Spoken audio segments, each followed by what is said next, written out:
Welcome to Whistle Stops, a new program series from the Truman Library Institute. Thank you for joining us today for our inaugural trip. I'm Cassie Pekarsky, Director of Strategic Initiatives and host for our journey through the all-new permanent exhibition at the Truman Presidential Library and Museum after a spectacular $29 million renovation. At every stop along the route, the series will provide you with special access to the fascinating galleries, artifacts, films, and stories inside. Before I give the all aboard, I'd like to give a quick thank you to our generous Whistle Stop series sponsor, Black & Veatch. Today, we're going to travel through the dramatic events that led up to Harry S. Truman becoming President of the United States as depicted in the museum's new introduction film. Our first stop in the new exhibit is the Elaine and Ken Langone Theater. Inside, the immersive orientation film will transport us to the summer of 1944 and the pivotal months that followed, setting the stage for what lies further down the tracks. To walk us through all that transpired is AJ Baime, New York Times bestselling author of The Accidental President, Harry S. Truman and the 4 Months That Changed the World, and Dewey Defeats Truman, the 1948 election and the battle for America's soul. A master storyteller, AJ is a regular contributor to the Wall Street Journal. His articles have also appeared in the New York Times, Popular Science, Men's Journal, and numerous other publications. He's a dear friend of the Truman Library Institute, and it's an absolute pleasure to have him back with us today. Thank you for joining us, AJ, and being our conductor on this journey to discover more about what is unfolding in the film. It's such a pleasure to be with everybody. Thank you for having me. I'm always honored. It's a great honor for me anytime I can be with and be a part of the things that the Truman Library and the Truman Library Institute are trying to accomplish. So thank you for having me. Just maybe before we start, I spent a lot of time at the Truman Library researching these two books. And I just want to share my favorite memory because I think it kind of fits in with what we're doing. I was researching one day and one of the archivists brought me, some of you might have heard this story, brought out just a box and it had Joseph Stalin's cigarettes in it. And I remember looking at these cigarettes and being mesmerized. And it struck me that like this one little artifact really transported me to a different time and place and brought history to life in such a real and visceral way. And I think that's what the museum really accomplishes. And I got to see the renovation when it was almost done, and it's spectacular. It's awe-inspiring. And I encourage everybody when we can to go see it in person. So I think we're going to look at some slides today. Great. All right, so what we're doing is we're just going to be talking about some of the stuff we saw in the film just now and the lead up to exactly how Truman became president in the first place. So what you're looking at here are pictures of the Democratic National Convention. I believe that's Margaret Truman holding the Truman for Vice President sign. And I wrote about this obviously quite a bit in The Accidental President. What happened in Chicago at that convention is just fantastical. It's a story that is kind of hard to believe it's true. And I will lay it out for you. Basically, Harry Truman packs a suitcase and he heads to Chicago for this convention. And right before he leaves, James Burns of South Carolina, senator from South Carolina, calls him on the phone and says, "Harry, I'm going to run for vice president. Will you give the nominating speech for me?" And they're friends, and Truman says, "Of course I will. You'd be a very appropriate person for the job." And so he's thinking through the speech he's going to give as he goes to Chicago. Now, Henry Wallace is the current vice president, and Henry Wallace is arriving in Chicago with every intention of remaining on the ticket. And he has a very passionate following. And I should remind people that in 1944, the choosing of the vice president was a little different than it is today, in so much as today, the presidential candidate just picks who he wants as his running mate. Back then, the delegates actually had to vote this VP in. So there was a tremendous amount of excitement over the vote because people knew that FDR was suffering. He was in ill health, and they weren't just going to be voting for a vice presidential candidate. It was highly likely that they were going to be voting for the next president of the United States. So it all comes down to this thing that happens where Truman has no idea that machinations behind the scene have put the leaders of the Democratic Party in a position where they have to convince Truman to run for vice president. He finds out about this while he's in Chicago in the middle of the convention, and he can't believe it. And he refuses. And it comes down to this amazingly famous political scene where he goes into this hotel suite in the Black Hawk Hotel. And there, President Roosevelt is on the phone with Bob Hannigan, and he can hear the president's words. I'm just going to read them to you right now. This is what he heard. He heard Roosevelt said, Bob, to Bob Hannigan, have you got that fellow lined up yet? And Hannigan says, no, he is the contrariest bleep, word I can't say, mule from Missouri I ever dealt with. And the president says famously, well, you tell the senator that if he wants to break up the Democratic Party in the middle of the war, that's his responsibility. And so Truman gets on the phone with Roosevelt. Roosevelt tells him, you're going to run for VP. And so Truman hangs up the phone and he says, guys, we got to go out and work, because if I'm going to run for this, I'm not going to lose. And so he gets voted. That's how he ends up on the ticket. And so if we look at the next slide, I believe we're looking at some campaign stuff from 1944. I love just looking at these artifacts because they just the style of them and the font to really bring their era to life. I'm assuming people probably remember, or not remember, but know that in 1944, the Republicans were running Governor Dewey out of New York, strong candidate. But FDR was expected to win, and he's in ill health. There's a war going on. So Truman goes out and he has to campaign. It's his first national campaign. And that's how most of America began to find out who this guy is. He's out giving speeches. They figure out he's not a particularly good public speaker, certainly no FDR. And they're learning that he's never been the mayor of a city, never governor of a state, no college degree, never had the money to own his own home. And his obscurity really shocked the country. There was a reporter named Robert Nixon who said it was almost as if Truman's name got picked out of a hat. Now, a couple of points I want to make sure that I don't forget to make is, okay, so I think the most important thing they're finding out about Truman is that he is a failed haberdasher, an obscure farmer who was 33 years old before he even got into politics. And his success was really the result of the support of one single man. Not a lot of people won, named Tom Pendergast, and a lot of people listening to this know the story of the machine politics of Kansas City. So people are very dubious about Truman. And meanwhile, he's out campaigning, and people are getting really excited about the fact that in America, something like this could happen, that somebody could come from such obscure beginnings and end up on the 1944 ticket with FDR. But people are also very nervous because they're thinking, like, could it come to be that Truman would be the president of the United States in the middle of a war?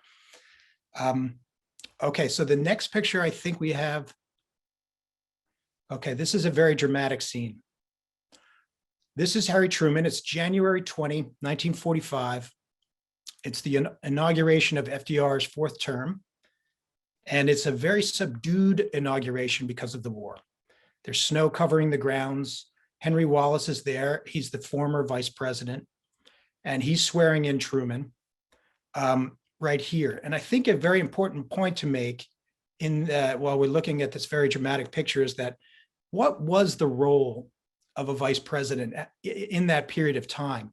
And the answer to the question is he was largely a ceremonial figure. He had very little to do with his day. There are two things that really the vice president was expected to do at that time. One was to preside over the Senate. And really what that meant was if there was a situation where the Senate voted on any subject and there was a tie between the 96 senators from the 48 states, then the vice president, as president of the Senate, would cast the deciding vote. And aside from that, he really had no power. And the only other thing he had to do, what his job really was wait in the wings just in case something happened to the president, which of course we know is what happened. So the next picture is one of my favorites. I just adore this picture. This is actually a picture from during the 1944 campaign. So it's actually, I believe, before the one we just saw, but it's one of the very, very rare moments and one of the best pictures we'll ever see of these two men together because they really didn't know each other very well. And so what happened was FDR invites Truman to the White House and they sit on the lawn. It's a beautiful day. They're underneath a magnolia tree that was planted by Andrew Jackson, of course, Jackson being the namesake of Jackson County, Missouri, which is where Truman is from. And they eat sardines on toast. And there's two things that really happen in this meeting. One is that they have a very brief discussion about what's going on in the world, what's happening in the war, about our relationship with China. And the point I want to make in this instance is that that's about as deep as they would ever get in their conversations on the world situation in this critical moment in the middle of the biggest war in history. I would say the one question, when I finished this book, The Accidental President, the one question I get asked more than any other is why FDR did not get Truman up to speed. Why didn't he tell him what was happening? And there were very dramatic things and secret matters with regards to our relationship with the Soviet Union.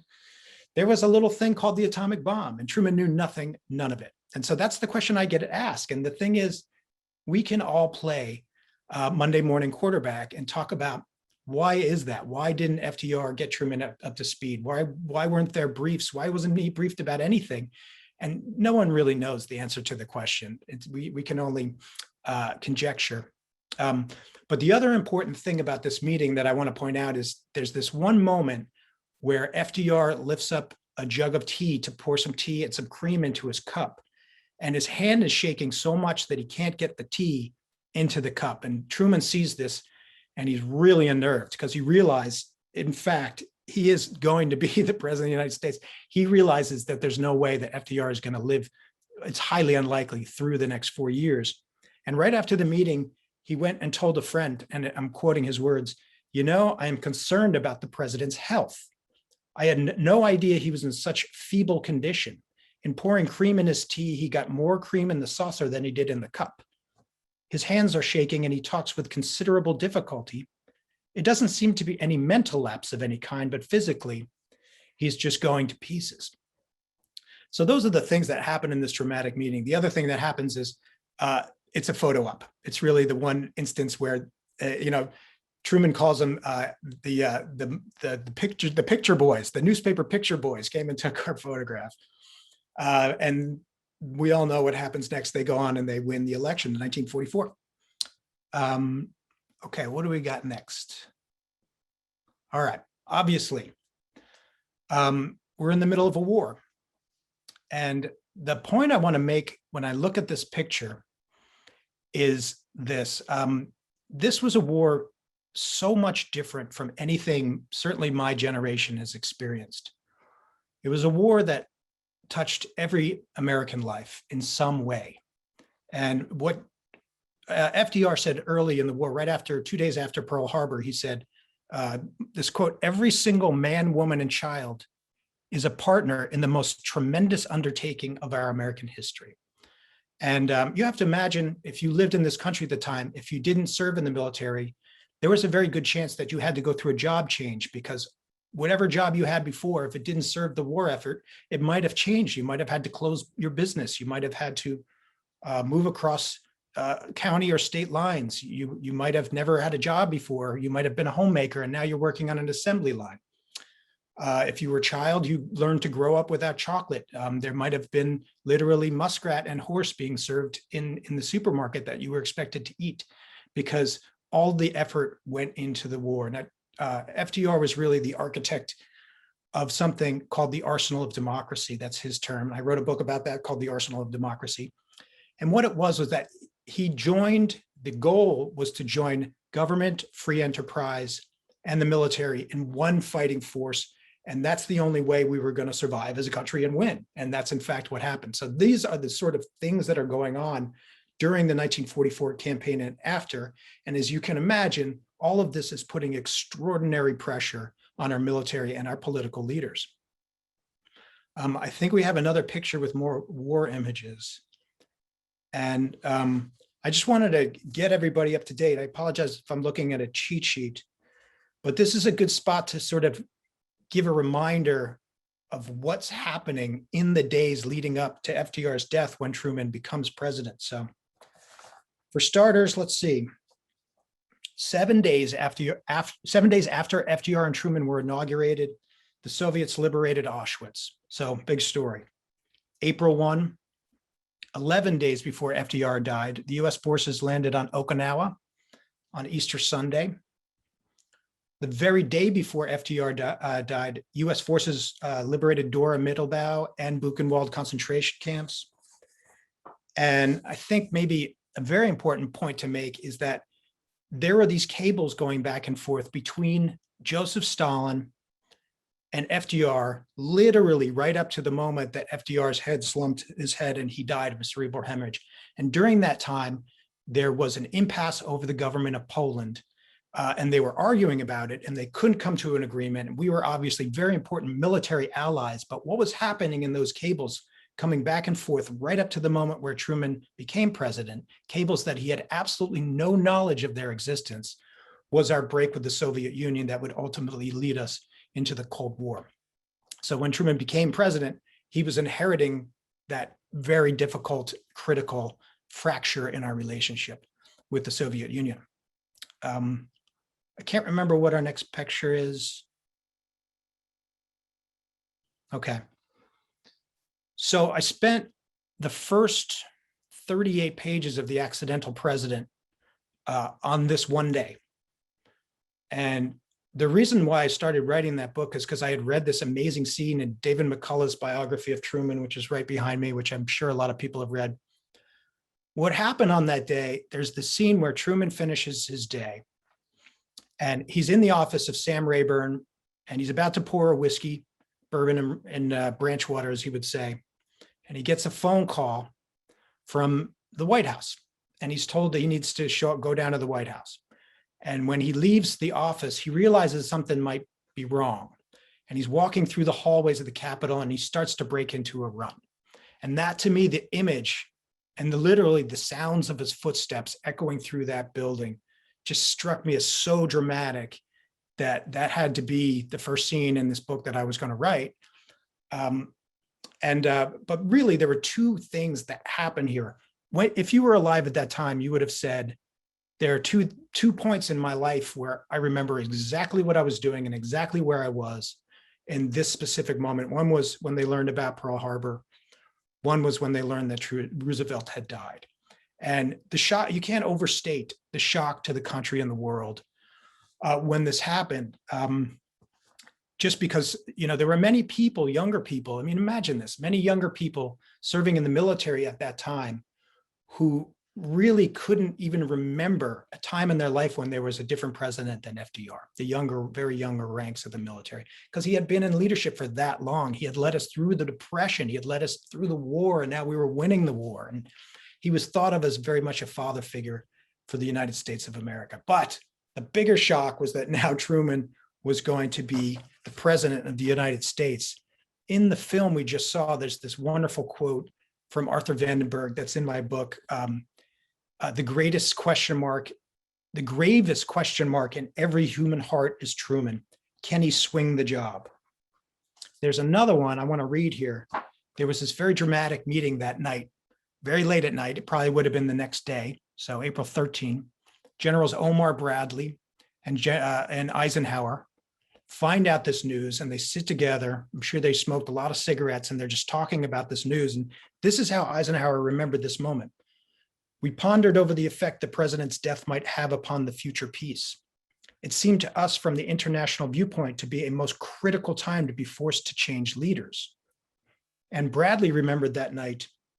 We talked for nearly 3 hours. It seemed an irreplaceable loss. None of us knew Truman or much about him. He came from my home state, Missouri, but I had to confess almost complete ignorance. And that's how most of the country felt about Truman. They'd learned the basic facts of his life through these newspaper articles during the campaign. But suddenly he was the president of the United States, and people were terrified because they didn't think he was going to be able to hack the job. This has got to be one of the most dramatic photographs I've ever seen in my life. And I want to explain to people exactly what's going on in the room at this moment, besides the obvious. Now, Truman gets to the White House. He's told that FDR has passed and that he's now going to take the oath to become the next president of the United States, people start showing up at the White House. And they're all in this picture, all of the cabinet members, the Speaker of the House. And you see these very stoic figures, very powerful men standing in public, weeping openly. It's a very dramatic scene. And there's Truman in the middle of it. And at some point he decides, okay, we got to do this. And he's going to take the presidential oath. But he stops and he makes an announcement. And he says, listen, my mother's in Missouri. She can't be here. I want her to be able to experience this moment. And he asks everybody in the room if anybody would think it would be inappropriate if a photo were taken. And that's why this photo exists. Nobody objected. You could see Secretary of the War Henry Stimson, Secretary of Commerce Henry Wallace, Secretary of the Navy Forrestal. You see Francis Biddle right in the middle behind Bess with the white hair is the Secretary of State Edward Stettinius.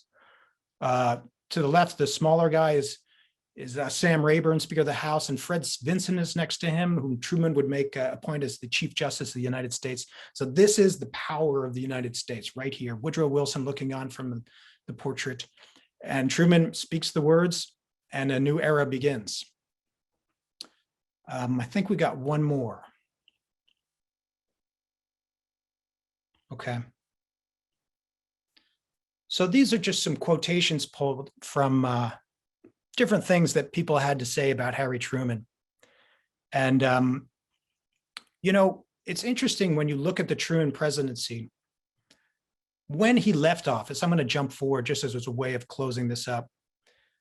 He had a very embattled presidency. After 4 months, you know, my book, The Accidental President, makes this postulation that the first 4 months of his presidency are the most dramatic and action-packed 4 months of any presidency. And so that's what that whole book is about. But what I want to say now is that it's always fascinates me that Truman, when he left office, had absolutely dismal approval ratings. And the day he left, he turned around at the door and he said, he's walking out of the White House for good. He says, I wonder if the world would be a better place if Harry Truman never served as president of the United States, but the piano player in a bawdy house. He actually said that as he was leaving office. And how is it we have to ask ourselves why his approval ratings when he left office were so dismal, and yet today he's thought of as this crowning figure, usually ranked 6th, 7th, 6th best president of all time? And the answer to that, I think, is two things. I think that people realize over time that this was a man who had so much character and was able to make these amazingly controversial decisions that it really took 50 years for us to realize his brilliance. And what I would say last is, I think the lesson to be learned is that great leadership can be found everywhere in our communities if we look for it, if we allow it to happen. And even more importantly, you know, that we rely on our leaders to make the decisions that are going to shape the future for our children.